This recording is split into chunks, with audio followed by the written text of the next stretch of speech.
welcome to the second devlog for my new game, Project Elysian, working title. For this first little update, I have just been getting all of my attributes, both primary and secondary, set up and kind of hard-coded into the game, and then how they are kind of going to be talking to each other and what's affecting what. So I'm just going to go over a bit of that right now. To start, I'm just going to give you a rundown of what attributes I actually have. So, a second here, let me pull them all up so I can actually probably just show this. Be a good visual. So, have like primary attributes: strength, intelligence, resistance, vigor. And then secondary is armor penetration, block chance, critical hit damage, critical hit resistance, health regeneration, mana regeneration, max health, max mana. And then right here is how these things are all going to be affecting each other. So armor is affected by resilience, or like the resilience kind of decides your armor. And resilience is the primary stat, you upgrade, and then that will also help out your armor. And then like resilience also armor penetration, so it's deciding how much armor you have and how much you can damage other armor. Same thing, just then armor is deciding your, so like this armor right here will decide your block chance, and like how you're gonna be able to get hit or not. Things like that. I'm not going to go through all this because you can see it. I don't need to speak that much, but kind of how they're all working together. And then just kind of showing. So in my aura character, I have both these attributes. I have these gameplay effects. So you can't see it because of the camera, but top left corner. We're not going to be able to see that either. But I have the primary attributes, secondary attributes set up, and those are being determined by these gameplay effects. And so right now I have all these secondary attributes set up, and this is kind of how the game knows what is talking to what here. So for this first one, I don't know if you're going to read this stuff. Again, probably not, because how small the text is, but so I have the aura armor, and that's an override modifier, and then it's attribute based. The magnitude calculation is attribute based, obviously. And then you go down to what the attribute is. So the backing attribute for armor is resilience, because resilience determines armor. And I have that attribute sourced as target instead of source. And then I have the mathematical equation that I don't really understand, and all these numbers are kind of like just placeholders to like start playtesting and decide what actually feels good. But it starts, so you start off with 6 armor, and then you have a coefficient of 0.25 and a pre-multiplied additive value of 2 to kind of just determine like what your armor is going to be when you start the game, and then also how it goes up as you continue to play and level up and invest skill points in certain areas. I don't want to go through because I have 10 of these here, so it would be pointless for me to go through all of them, and they're kind of just the same thing like I showed on that picture. I just got that set up here. But like for like let's see, I'll show you like the mana regeneration, so, or health regeneration, basically same thing. So the attribute for health regeneration is obviously determined by health. Just pull it up here. So, and here I have you basically are getting one. So your health regeneration right now is you are getting the base health regeneration will of course go up as you upgrade things, as you do in an RPG. But you start getting 0.1 health every 1 second, basically. And so coefficient's 0.1, there's no pre-multiply additive value, and then the post-multiply additive value is 1, to make that the 1 health go up every 0.1 seconds. And that will change and kind of evolve as your health goes up. So yeah, that's kind of what I've been doing. Just getting all that stuff hard-coded into the game to actually be able to put those values in. And then you can see it's going to be pretty hard to see, but I just have like, this is basically just like a pickup or a potion, whatever it might be, just something that will affect the actor's stats, in this case being the player actor. I pull up the debug menu here. So again, text is probably way too small for you to read it, but you have all my attributes. So right now my armor is 9.5, base is 0, it's armor penetration 4.95, which is all those stats right there. And then here I just have this affecting, so this affects my resilience, and I have like a calculation similar to the attribute calculations programmed in this that it fires off when I walk into it. So if I walk into it, right there, my armor just went up 0.5. It's like think this is like some, I don't know, armor power up or whatever. Just obviously it's nothing right now. And then you can see every single time I walk into it, it changes the values. Again, this text is probably way too small for you to see, but I promise you it is doing stuff. You can see it in the bubble there. It's also bringing my health down just because this is a test thing. And that, I can pull that up here, this test attribute. So I have all these modifiers because I was testing a bunch of different stuff. You can see it's affecting the health, it's adding to the health, resilience, all this stuff doesn't matter. Just basically what that is proving is these attributes are talking to each other and it's working. So yeah, I'm still kind of honing in on it, working on it. I'm not done setting up the attributes yet, but I just wanted to do a quick update to start this off. Otherwise, I'm going to forget what I was doing and then get confused when I try to go back and look at it, and this is just easier. So, see you in the next update. Since I finally got all those attributes actually into the game, I figured the next best step would be to get the attribute menus set up. So, I kind of got a baseline template set up, or at least like the look of it's how I want. There's just not the information there yet. That's going to be what I do next, but I wanted to just do a quick check-in on this. So you can see here, oops, I can play. You access the attribute menu, just see this little button that says attributes. Not going to be the actual position of it, just kind of sitting there right now. But you can see it's working. Shows like that you can hover over it. It shows like the displayed, not displayed, like when it's highlighted, it changes the look of the button. And then click it. You can see it's also grayed out down there. And then this is the attribute menu.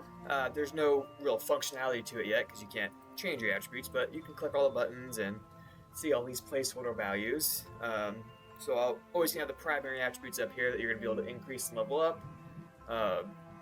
And then down here, you're going to be able to see what like all your stats are. Like so, like what's your critical hit chance, what's your armor penetration, and just all of that fun stuff. So that's really all for this. I just wanted to kind of show that I got that baseline set up, and then the next video I should have everything talking. So these will no longer just say attribute, attribute, attribute. It's going to actually say, well, it's going to say the attributes, but just not that word. You can see here, got some event constructs. This is just like when the button gets, so like when the button gets grayed out, it doesn't stay grayed out. That's what this is. Not that it matters, it's not interesting to look at. You can see this is the design, using a lot of spacers, overlay. Didn't know about like size boxes and stuff. I was learning about all that. I don't know if this is going to be the final look of the menus. I might change things around, but I kind of like the color scheme. I'm trying to keep it to like a purple. Like I want the main color of this game to be purple, so I'm trying to keep it like around there. I'm just thinking of what goes well with that, and gold and black all seems to kind of work. So that's how I have this set up. You can see a bunch of spacers, and then I have individual buttons made. So see, or like so like the value, that's a separate widget. The text row setup, that's all separate widget that I'm just kind of like calling onto this attribute menu. And so it's composed of a bunch of different pieces, and then I eventually call that attribute menu to my overlay. And that's just kind of how it's working. So you can see here, this is how I'm calling the attribute menu. It's again, boring stuff, but like I said, just got it working. And that's really all for this one. All right, moves are being made on the attribute system. I finally got the menus all working properly and talking to each other. So you can see right here, go to the attributes, and now up here it's not done yet. There's nothing to do with that quite yet. That's going to be something different. But you can see I have my strength, intelligence, resilience. This is all set up on the C++ end, and it has all the attributes, levels, or not levels, values, I guess. And then down here you can see it's all reading properly with the armor penetration, block chance, all the rest with the proper values. It's just what I have it set at right now. Not going to be final. I'll change it in the future. And then you can also see that it's updating in real time. So I have this little gameplay effect here that changes the armor, and you can also see that the subsequent stats that the armor affects will also change. So when I walk into this square, the armor should go up by 15.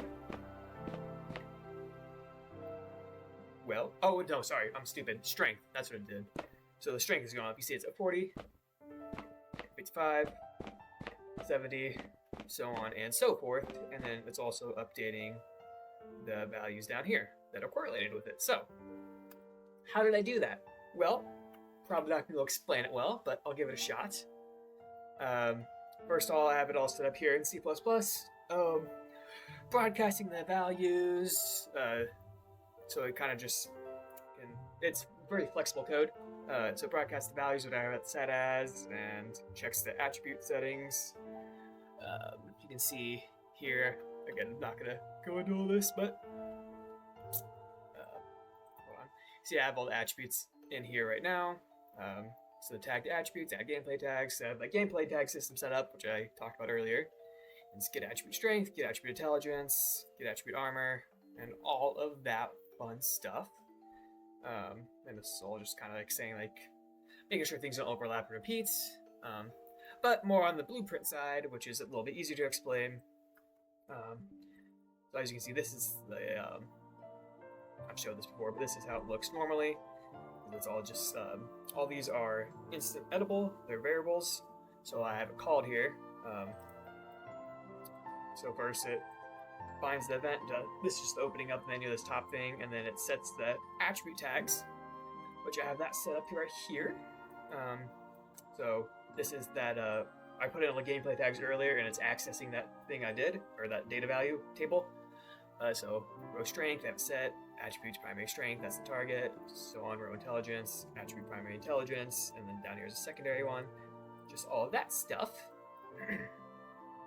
So I call that, and then this is how it broadcasts those initial values, which I have set up in C++, and then it starts talking and updates the menu accordingly.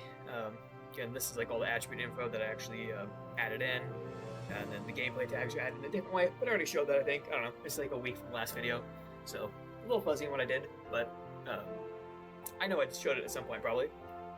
And then here, so this is how the text value row, so like this is just like the menu system's made up of these, and this is kind of how it reads what I've set up. So on the event construct, I get the attribute menu widget controller, and I bind it to the attribute info delegate, and that creates the event. It gets the attribute tags, it's matching the tag, it sets its label and numerical value. Again, very wordy and confusing stuff, but yeah, I'm just excited finally got that set up. Like it was such a mundane process to get all this set up, and for something so little, like just like the menus are, it's so boring, but it's very cool that it is actually working. I had to do some minor tweaks on the menu, just like font size. I had a few things messed up in the data chart, and when it was reading onto here, it was going all wonky and whatnot, but we got it all fixed out, and I'm gonna keep on working. So yeah, exciting stuff. Big things are happening. I mean, that's also like, now that I actually have these stats in, like they're not really doing anything yet, but they are in there, and I can start doing stuff with them, which is really cool in my opinion. So see you next time. All right, so just like super quick update, just because it's so bare bones, but I got it working, and I'm all excited. The gameplay ability systems are working, or not working, but they are up to a point where I can get them working now, or like at least like the core functionality is there. So like just like super, it's gonna look horrible because I have nothing set up, no rotation, no animations, no nothing, but just now since I also mapped like the controls, so like the left click, right click, 1, 2, 3, like that's where my spells are gonna be mapped. So now when you left click on something, it spawns a fire projectile from your staff, like the tip there.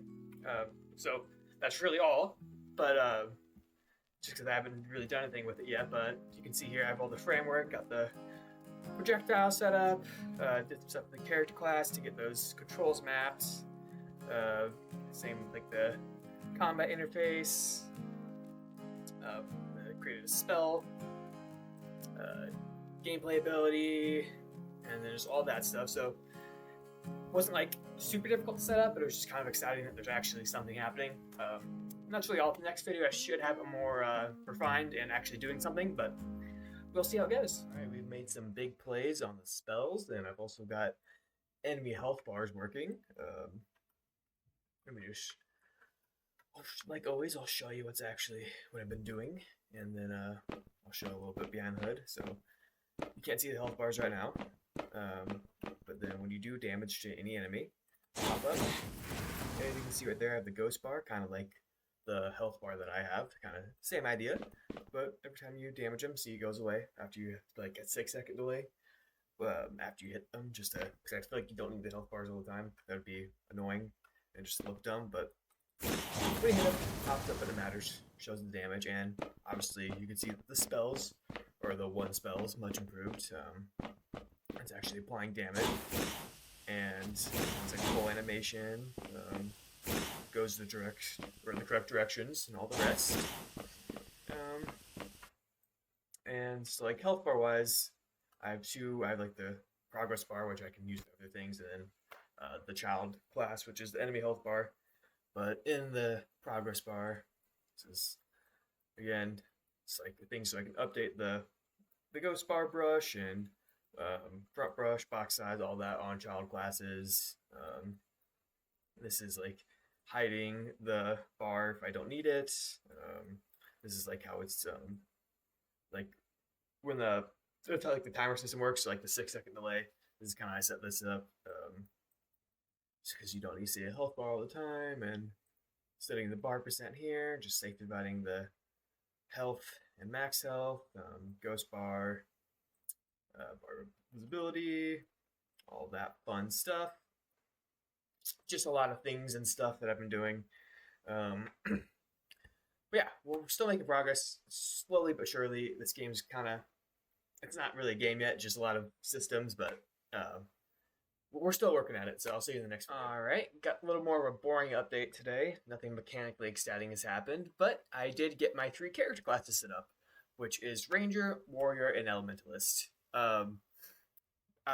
Really just like the stats set up basically for it.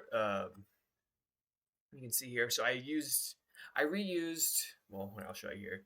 So you can see right here the character class info, Ranger, Warrior, Elementalist, and they all have their unique primary attributes. But then I did reuse the secondary and vital attributes from the main character, just because I don't really, for what I'm making, I don't think it needs to be that advanced. It just saves me time. But you can see, I used curve tables, or I learned about curve tables and how to actually create those and import them into the game. But so like this is the one for the warrior, and you can see like strength, intelligence, resilience, vigor, and how it changes like throughout the levels. So kind of just a nice little curve going up. I can show you more of a, not that file, that's my recordings, but I can show you in more of a data table. It might be easier to see. Or this is going to be a JSON file. Oh, and it's trying to open up Visual Studios. Not what I wanted. Not what I wanted at all. Un momento. Notepad. That's what I wanted. So this would be an easier representation instead of looking at that chart. But so like level 1, you start at 15 strength, level 5, 21 strength, level 10, 26 strength, so on and so forth. Same thing with all this intelligence, resilience, vigor. Then I actually, since I'm learning all this stuff, I used an Excel sheet for the Ranger and Elementalist, but you can kind of see same thing here, kind of level 1, strength is 6, level 2 or level 5 it's 9, so on and so forth. Same thing for, or not the same thing, different stats, but you know, same idea for the Elementalist, and that's just represented through these charts. I actually learned how to like import the charts, so you can see right here. And since I imported these as an Excel sheet, it's actually linear, while the JSON file is curved. So I feel like JSON files are probably better if I'm importing, or I could also just do it within Unreal Engine, but just since I'm learning, I did it all the ways. Just kind of, I don't know, I only have it going up to level 40 right now. I might increase that. I really don't know what the scope of this game is going to be yet, but I don't know, level 40 might be good. It's not like it's going to be a massive experience or anything, but so there's that. And then so I'm just applying all the attributes. So here, this is on the Ranger.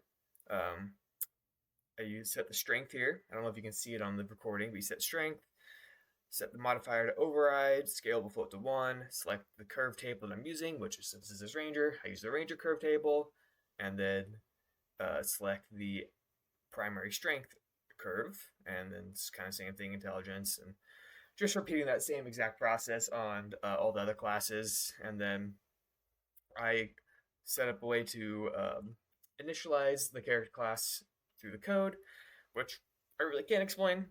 Sorry, because I'm mainly just following videos to do that stuff.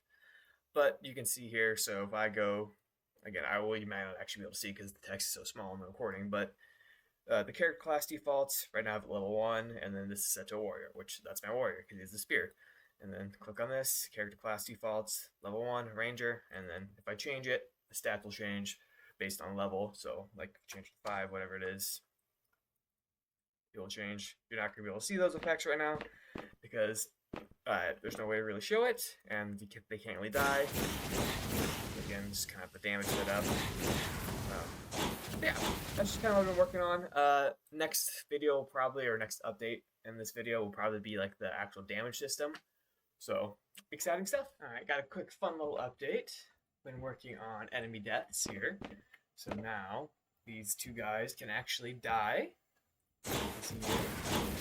Well, first of all, you can see right there, added in that hit react montage. That was the first thing. So now when they get hit, they kind of do a little head back thing. And when they die, they ragdoll, drop their weapon, and then after about 5 seconds, they disappear. There's going to be a dissolve effect for that, but right now they just kind of vanish. So I did that first. I changed the damage to a meta attribute, and then I created a gameplay like hit react. What are my words here? A gameplay tag for hit react, and then I created a gameplay effect and gameplay ability for hit react. So gameplay effect, it's granting the tag affects hit react, which I created, and then when that tag is granted, you can see right here, it's just how it grants that effect, and it recognizes that, it gets the combat interface, and then it plays that death montage, which I created right here, or not the death montage, but the hit react montage every single time. So every time it gets the tag, like the damage tag, it's like, okay, I got hit, recognizes that, then it starts talking to the hit react gameplay ability, and then it plays that react montage. And then there's one for each thing. Apply that stuff to the character class and all that. And then let's C++ end. Well, first on C++ end, I made this all possible by adding in. So here, so you can see I added in the hit react montage, programmed that in C++, and then C++ made it so you could ragdoll and change the values of the spells, and added like the actual like the die states into the combat interface, so it all kind of talks to each other. I'm going to keep on working on the damage, but just want to do that little update. Alrighty, so as I continue to work on my damage, I'm just going to continue to do these little updates. We now have a actually like kind of more in-depth animation, or more in-depth death animation, not depth. I don't know why I said that, but and then also there's some damage numbers. So the damage numbers I'm still working on. There's going to be like different colors for critical, block chance, all of that, and it's not finalized, and you're doing the same damage every single time, so it's not super interesting yet. But as you can see here, you do it. So I'm always doing 16 damage, but it still pops up. And then the new death thing, their bodies now dissolve. That's through a material that comes in this asset pack. I don't really know how it works, but it works. So just to start off with the text damage component, first I'll create this widget, have an animation here that plays. So it moves a little bit and it gets like bigger and then a little smaller and kind of fades away entirely. So there's that, and then I'm calling it here. Oh, game's breaking. Hold on. So I'm gonna bet set damage, cast WP damage text, get the user widget objects, update damage text, delay, and then destroy the component just so there's not like a bunch of, if you're like a rapid firing, like the hits, it doesn't overlap each other, so I have a delay and a destroy in there. There's that. Go with the graph here. See, I have a function just to update the damage text, so it's just update damage text, set text, the damage text, float value, and then on the C++ end, have the new damage text component right here. There's that. And then for the, and then there's how to go in and actually make sure that my player controller and my attribute sets are talking to the damage text component. So there's that. Sorry. Yeah, so it's just updating the class components here. Again, I'm horrible at talking about the C++ end. It just confuses me to no end. I'm sure it's getting repetitive because I'm saying this a lot in that video, or this video. But for me, it's days and weeks apart of me saying this stuff, so sorry. But back to the actual game. On the character class, so open these guys up. For that timeline to play that the dissolve animation, or I created a timeline to create that dissolve animation. Gosh, my words. So this is for the body, and then there's also the weapon. Just because if I use the same timeline for both, they kind of glitched out, so had to create two. It's a pretty simple timeline.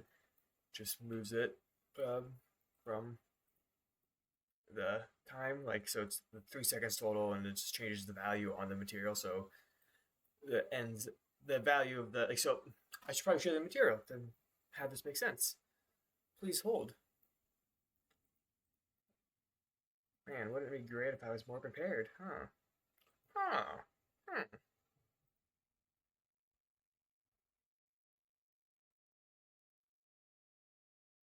So I'll just show you on one of these little guys, but so for the Spirit Goblin, or I guess, here we go. So you can see right here, you can change the parameters on this glow, or sorry, the dissolve, so it kind of fully goes away at like the 0.55, so I kind of just have that, or a little pad, it's still 0.55, but I just have that animation, so when it starts to death, it's fully at 0, and then that timeline kicks off, and just kind of slowly dissolves it. Had to set that up in the C++ end, but just to make things simple, I just look up dissolve, the character ends. The dissolve material instance is just kind of, this is what it's talking to. It's like, okay, when we die, we play this timeline, and we grab whatever material I have in this slot right here. And you can also see it for the weapon as well. So I will probably only be able to do this material for like these type of enemies. I know that the asset pack I'm using like has the functionality to let me apply this to other materials, so I'll see about doing that. But for right now, if I do just tend to keep it to this asset pack for all my enemies, it should work nicely, and I think it looks good. So this was a bit rambly, but I'm going to get back to work on the damage numbers and then give you another update soon. So this is going to be the final check-in for this devlog, just because I think it's running a little long. But I have made some big strides on the damage system. So in C++, originally, just kind of like at the beginning, I was using GE damage, just like a gameplay effect, more of a placeholder thing. But in C++, I went in and I replaced that with my exec calc damage. So I did that. So now you can see here I can start defining things like armor penetration, block chance, critical hit chance, hit resistance, critical hit damage. So went in, did all that, just a lot more flexible, and lets me kind of start utilizing all this stuff I've been making when you're actually attacking the targets. And then I had to retrofit all that into my ability system library and the character class info and just all the rest. But the cool thing is now, I'm going to just show you, before I show you, you can see here, so I'm using damage calculations as the curve table now, just for armor penetration. Switch to graph view, you can see here, just kind of simple graphs, just as like as the enemies level up, their values will change, making them tougher. Is basically what this is. But and then I add that into here. And C++ I also added in like how the damage calculations are happening. God, I'm so bad at explaining all this. I'm so sorry. But essentially now, and I have a few guys up here. You'll be able to see like when they block stuff. That happens pretty frequently, but critical hits are pretty rare. I could go in and create like a test attribute and then like just change the things around just to show you guys. Gotta be honest, not gonna do that right now. So I'm just gonna hit all these guys and hopefully crit happens just so you can see. They have sighted values, so like 15, 15, 15, 15. Just gonna keep on. Okay, so didn't get any blocker crits on that guy, but promise it's working. Just give me a second. Hopefully I don't go through all these guys and don't get a block or a crit. That would be a little upsetting. Wow, okay, well. Fantastic. This is not working. Oh, okay, so you saw that 8. That's block. So it is working. It's just rare. I should probably go and tweak these values, but just... Okay, you see another block there. 15, 15, 15, 15, 15. Alright, well. Okay, another block. Still no crits. I promise you there are crits. Just not coming up right now. Apparently I'm not very lucky. Okay, well, no crits. I don't know, I could keep on trying to spam these guys just to see if a crit happens, but I feel like that might just be repetitive. You're just gonna have to trust me on this, that it is working. I've got it to work, and I have breakpoints testing it, so showing you breakpoint wouldn't really do anything, so it would just look like a crash. Come on. Oh, okay. Hey, don't even saw it super quick, but you saw I did 43 damage there. That's a crit. So yeah, kind of what I've been doing. So there's a lot more robust damage system. Starting to really put in those values at the character levels. I can also change up the character class if I go here. Hold on. So this is level 1. I have as warrior. We'll change the ranger classes. Bump it to 40. It shouldn't really. It should just change like the damage we're doing, I think. Actually, I haven't tested this yet. I hope it's working. It might not actually reflect the changes yet, but let's see. Okay, yeah. So now we're doing 16 damage to him. So yeah, it does change it. But yeah, it's kind of fun stuff like that.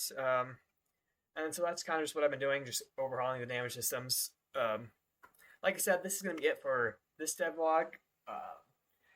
Things are kind of slowing down on making this game just with life and just getting busier. I don't have as much time to spend on this as SimSolver, and it's also just the fact that what I'm building here is way more complex than SimSolver.